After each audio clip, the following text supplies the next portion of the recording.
Welcome to this week's Monday micro lesson. My name is Erin Wood, and today we're going to be talking about tone.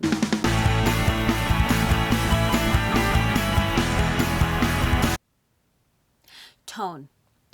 When we are talking to our customers or presenting a certain topic, the tone of voice that we have is absolutely important to the overall feel of the presentation. This becomes more evident when we use vocal tones that are maybe less appealing to our audience.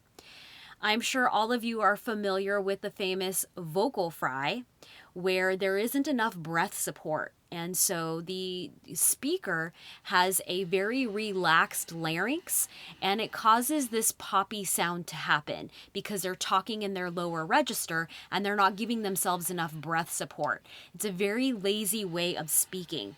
And we see this often with certain celebrities and certain influencers that are out there. You can easily Google vocal fry and get some pretty good and entertaining examples from YouTube.